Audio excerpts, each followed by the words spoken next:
வணக்கம் நண்பர்களே. SIR கணக்கெடுப்பு படிவத்தை வாக்காளர்கள் நிரப்புவது எப்படி என்ற ஒரு தெளிவான விளக்கத்தை இப்போது இந்த ஒரு வீடியோவில் தெரிந்து கொள்வோம்.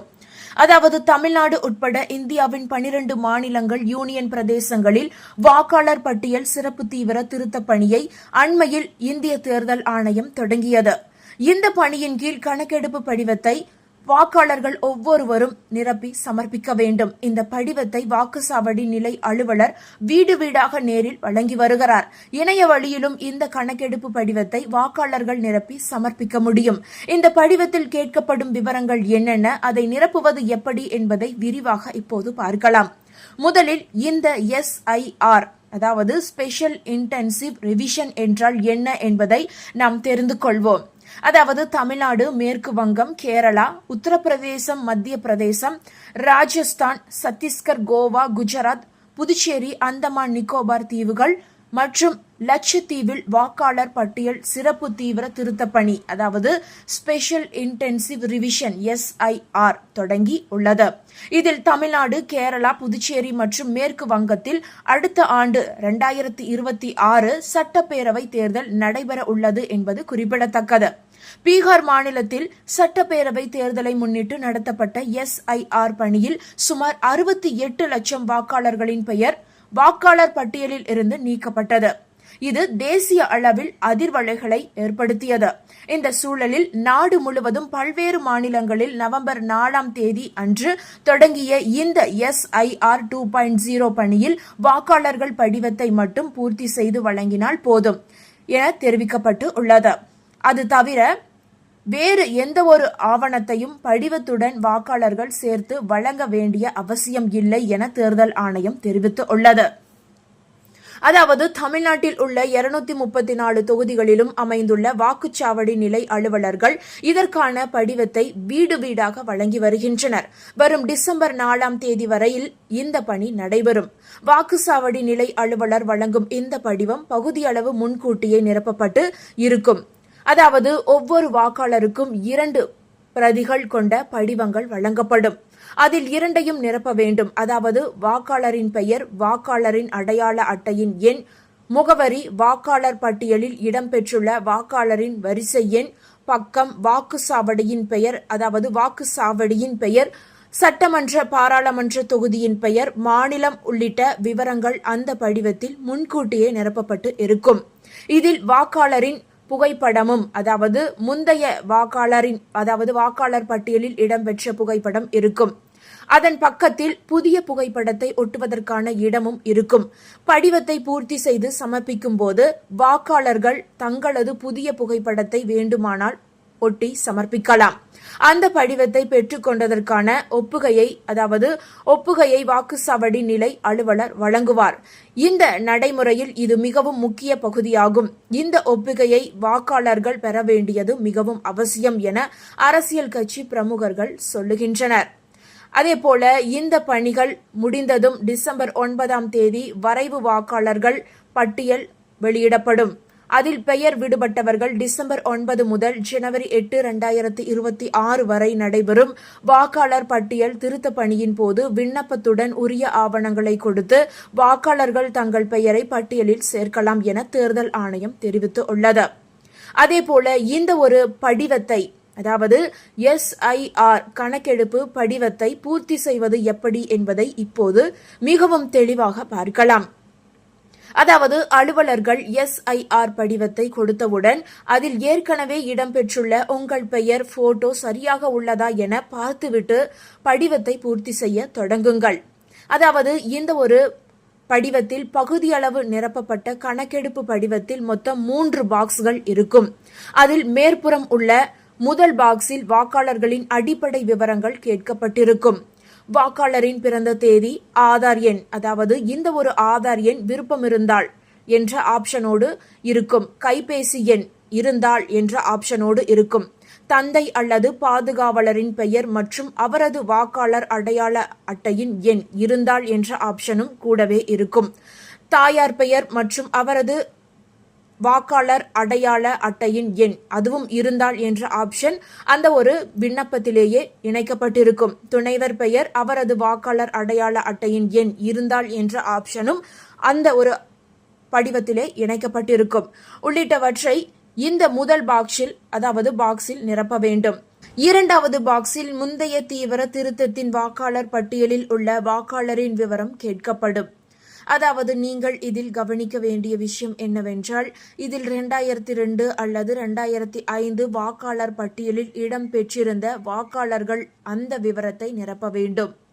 இதிலும் வாக்காளர் பெயர், வாக்காளரின் அடையாள அட்டை எண் இருந்தால் என்ற ஆப்ஷன் இருக்கும். அதேபோல அவருடைய உறவினர் பெயர், உறவுமுறை, மாவட்டம், மாநிலம், சட்டமன்ற தொகுதியின் பெயர் மற்றும் எண், பாகம் எண், வரிசை எண் உள்ளிட்டவற்றை வாக்காளர்கள் நிரப்ப வேண்டும். அதாவது இந்த இரண்டாவது பாக்ஸில் இருக்கும் இந்த விவரங்களை நீங்கள் எளிதில் நிரப்ப ஒரு டிப்ஸ் என்னவென்றால், இந்த ஒரு விவரத்தை நிரப்ப இந்த ஒரு வலைதளத்தில் இருந்து எளிதில் இந்த ஒரு பாக்ஸில் நிரப்ப வேண்டிய வாக்காளர்களுடைய விவரங்களை நீங்கள் பெற முடியும். அதாவது இதில் வாக்காளர் அடையாள அட்டையின் எண் அல்லது வாக்காளரின் பெயர் உள்ளிட்டவற்றை கொடுத்து அந்த விவரத்தை நீங்கள் எளிதில் பெறலாம். இதற்கு வாக்காளரின் மாவட்டம், சட்டமன்ற தொகுதியின் பெயர், வாக்காளரின் பெயர் அல்லது அவரது பெற்றோர் பாதுகாவலரின் பெயர் தமிழில் உள்ளிட்டு பாலினம் மற்றும் வெரிஃபிகேஷன் கோடினை கொடுத்து விவரத்தை நீங்கள் எளிதில் அந்த ஒரு இணையதளம் மூலமே பெறலாம். அதேபோல மிகவும் கவனிக்க வேண்டிய விஷயம் என்னவென்றால், இந்த ஒரு இரண்டாவது பாக்ஸில் முந்தைய வாக்காளர் பட்டியல் சிறப்பு தீவிர திருத்த பணியின் போது 18 வயது பூர்த்தி அடையாதவர்கள் அல்லது வாக்காளர் பட்டியலில் பெயர் இல்லாதவர்கள் இரண்டாவதாக உள்ள பாக்ஸை பூர்த்தி செய்ய வேண்டியது இல்லை. அதேபோல மூன்றாவது பாக்ஸில் முந்தைய தீவிர திருத்தத்தின் வாக்காளர் பட்டியலில் உள்ள வாக்காளரின் உறவினரின் பெயர் கேட்கப்படும். இந்த விவரத்தையும் கூட இந்த ஒரு தளத்தில் இருந்து நீங்கள் எளிதாக பெற்றுக்கொள்ளலாம். இதற்காக இரண்டாவது பாக்ஸ், மூன்றாவது பாக்ஸ் என்று குழப்பிக்கொள்ள வேண்டிய அவசியமே கிடையாது. இந்த ஒரு இணையதளத்தில் உங்களுடைய அந்த இரண்டாவது, மூன்றாவது பாக்ஸில் யாருடைய விவரத்தை நிரப்ப வேண்டும் என்று நீங்கள் நினைக்கிறீர்களோ அவர்களுடைய விவரத்தை இந்த ஒரு வெப்சைட்டில் போய் அவர்களுடைய வாக்காளர் எண் அல்லது அவர்களுடைய முழு விவரங்கள், அதாவது அந்த ஒரு இணையதளத்தில் கேட்கப்படும் கேள்விகளுக்கு நீங்கள் கரெக்டான ஒரு விஷயத்தை கொடுத்து விட்டீர்கள் என்றால் நீங்கள் அவர்களுடைய முழு விவரத்தையும் இந்த ஒரு இணையதளத்தின் மூலம் எளிதாக பெற்றுக்கொள்ள முடியும். அதாவது மூன்றாவது பாக்ஸிலும் சரி, இரண்டாவது பாக்ஸிலும் சரி, நீங்கள் இந்த ஒரு முறையை ஃபாலோ செய்யலாம். முந்தைய வாக்காளர் பட்டியல் சிறப்பு தீவிர திருத்த பட்டியலில் இடம்பெறாதவர்கள் இந்த மூன்றாவது பாக்ஸை நிரப்பலாம். இதில் பெற்றோர் அல்லது உறவினர்களின் வாக்காளர் விவரத்தை நிரப்பலாம். அதாவது உங்களுக்கு இரண்டாவது பாக்ஸும் சரி, மூன்றாவது பாக்ஸும் சரி நிரப்ப தெரியவில்லை என்றால் கொஞ்சம் கூட கவலையே கிடையாது. இந்த ஒரு SIR ஃபார்ம் உங்கள் கையில் வந்தவுடன் நீங்கள் உங்களுடைய அடிப்படை விவரங்கள், அதாவது முதல் பாக்ஸில் கேட்கப்படும் கேள்விகளுக்கு உங்களுடைய ஓட்டர் ஐடியில் இருக்கும் விவரங்களை சரியாக இணைத்துவிட்டு உங்களுடைய தற்போதைய புகைப்படத்தை ஒட்டிவிட்டு அந்த ஒரு ஃபார்மை உங்கள் வீடு தேடி வரும் ஆபீசரிடம் ஒப்படைத்து விடுங்கள். அதாவது அவரிடம் கேளுங்கள், இந்த இரண்டாவது, மூன்றாவது பாக்ஸ் எங்களுக்கு நிரப்ப தெரியவில்லை என்று கூறுங்கள். அவர்கள் இதற்கான பதிலை உங்களுக்கு கொடுப்பார்கள். அவரே உங்களுக்கு இந்த ஒரு படிவத்தை பூர்த்தியும் செய்து கொடுப்பார்கள். படிக்க தெரியாதவர்கள், பாமர மக்கள் இந்த ஒரு முறையை தான் ஃபாலோ செய்து ஆக வேண்டும். அதாவது CM அவர்கள் சொன்னபடி படித்தவர்களுக்கே அவர்களுடைய மண்டையில் இடியை இறக்குவது போல இந்த ஒரு SIR ஃபார்ம் இருக்கிறது. அதனால் நீங்கள் தெரியாமல் இந்த ஒரு ஃபார்மில் ஃபில் செய்வதை காட்டிலும் உங்கள் வீடு தேடி வரும் அலுவலரிடம் உங்களுடைய அடிப்படை விவரங்கள், அதாவது முதல் பாக்ஸை மட்டும் ஃபில் செய்துவிட்டு இரண்டாவது, மூன்றாவது பாக்ஸை நிரப்பாமல் அப்படியே கொடுத்து உங்களுடைய ஆதார் அட்டை, உங்களுடைய உறவினருடைய ஆதார் அட்டை, ஓட்டர் ஐடி, இந்த மாதிரியான அடிப்படை ஆவணங்களை அவரிடம் கொடுத்து அவரையே ஃபில் செய்து கொடுக்க சொல்லுங்கள். இது ஒரு சிறந்த முறை என்றே கூறலாம். அதாவது நிறைய படிக்காதவர்கள் இந்த ஒரு முறையை பின்தொடர்வது மிகவும் நல்லது. ஏனென்றால் இந்த ஒரு படிவத்தில் ஏதேனும் குறை இருந்தால் அந்த வாக்காளர் படிவத்தில் உங்களுடைய பெயர் இடம்பெறாது என்று கூறுகிறார்கள். அதனால் மிகவும் கவனம் தேவை. அதாவது அந்த ஓட்டர் லிஸ்டில் உங்களுடைய பெயர் இடம்பெறாது, வரும் ஓட்டர் லிஸ்டில் உங்களுடைய பெயர் வராது என்கிறார்கள். இந்த ஒரு படிவத்தில் ஏதாவது மிஸ்டேக் இருந்தால், என்னதான் இப்படிப்பட்ட படிவத்தை நிரப்பும் வீடியோக்களை ஒரு சிலர் பார்த்தாலும் இது குறித்த சந்தேகங்களும் கேள்விகளும் திரும்ப திரும்ப எழுந்து கொண்டேதான் இருக்கிறது. அதாவது நம்மளுடைய தமிழகத்தை பொறுத்தவரை திடீரென்று கொண்டு வரப்பட்ட சிஸ்டமாக இந்த ஒரு படிவம் பார்க்கப்படுகிறது. பலருக்கு இந்த ஒரு படிவம் இடியை இறக்குவது போன்றுதான் இருக்கிறது. அதாவது படித்தவர்களுக்கே இது மிகப்பெரிய குழப்பத்தை ஏற்படுத்துகிறது. படிக்காத பாமர மக்களுக்கு இது மிகப்பெரிய சவாலாகவே அமைந்துள்ளது. இதற்கு ஒரு மிகப்பெரிய டிப்ஸ் என்னவென்றால், வாக்குச்சாவடி நிலை அலுவலரை தொடர்பு கொள்வது. அதாவது இந்த எஸ்ஐஆர் கணக்கெடுப்பு படிவத்தை பூர்த்தி செய்யும் போது பெரும்பாலான வாக்காளர்களுக்கு சந்தேகங்கள் எழும். அதற்கு வாக்காளர்கள் சம்பந்தப்பட்ட வாக்குச்சாவடி நிலை அலுவலரை, அதாவது BLO என்று அழைக்கப்படும் அலுவலரை தொடர்பு கொள்வதுதான் சரியாக இருக்கும். அந்த வகையில் வாக்குச்சாவடி நிலை அலுவலரை தொடர்பு கொள்வது எப்படி என்பதை இப்போது பார்க்கலாம். அதாவது இந்த ஒரு முறையானது நகர்ப்புற பகுதிகளில் வசிப்பவர்களுக்கு மிகவும் பெரிய உதவியாக இருக்கும். முதலில் இந்த ஒரு இணையதள பக்கத்தில் book a call with BLO அம்சத்தை வாக்காளர்கள் பயன்படுத்தலாம். இதில் வாக்காளர் அடையாள அட்டை எண் கேட்கப்படுகிறது. அதை கொடுத்து வாக்குச்சாவடி நிலை அலுவலரின் மொபைல் எண்ணை பெற வேண்டும். அதாவது இந்த ஒரு செயலியிலும் book a call with BLO அம்சத்தை இதற்கு பயன்படுத்தலாம். இது தவிர கட்டணமில்லா தொலைபேசி எண்ணை தொடர்பு கொண்டும் BLO விவரத்தை வாக்காளர்கள் பெற முடியும். இந்த 3 வழியில் நீங்கள் உங்களுடைய BLO விவரத்தை நீங்கள் பெற்று உங்களுடைய சந்தேகங்களுக்கான அனைத்து விவரங்களையும் நீங்கள் அவர்களிடம் கேட்டு பெற்றுக்கொள்ளலாம்.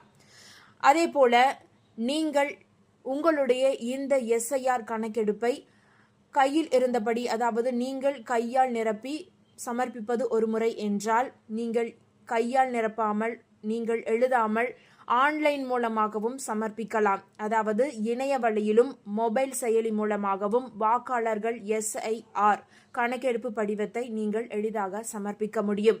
அது எப்படி என்பதையும் இப்போது பார்க்கலாம்.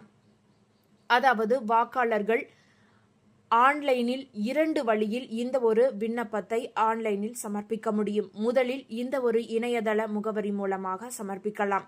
இரண்டாவது, இந்த ஒரு ஆப் மூலியமாகவும் நீங்கள் ஆன்லைனில் உங்களுடைய படிவங்களை பூர்த்தி செய்து சமர்ப்பிக்கலாம்.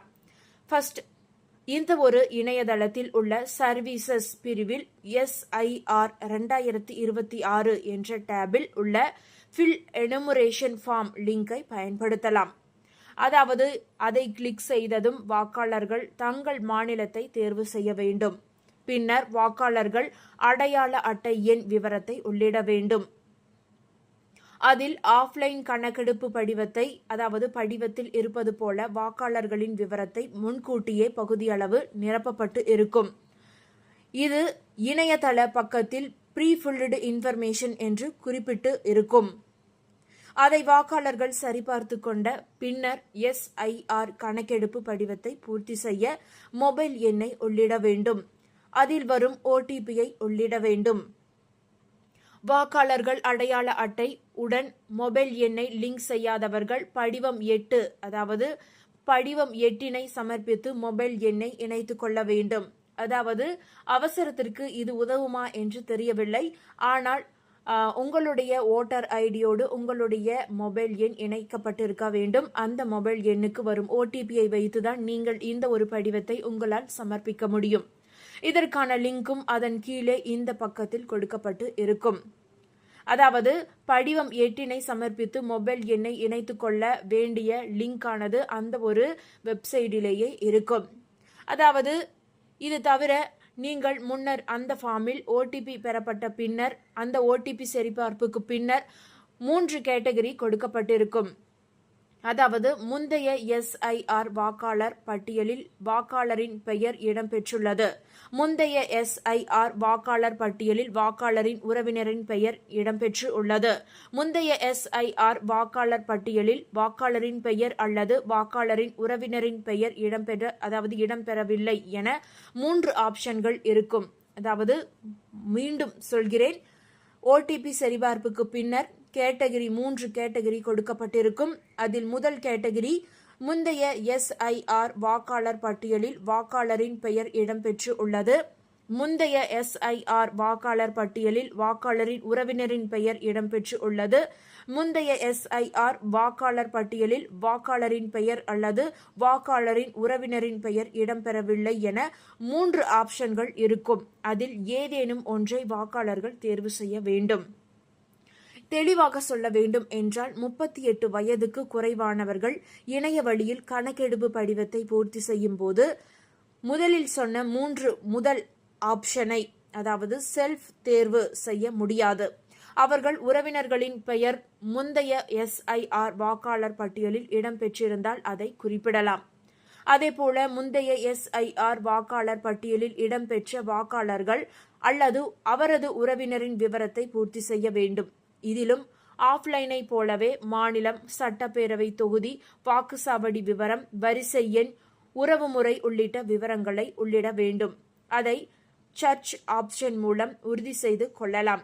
பின்னர் கண்டினியூ ஆப்ஷன் மூலம் வாக்காளர்கள் தங்கள் சுய விவரத்தை பூர்த்தி செய்யலாம்.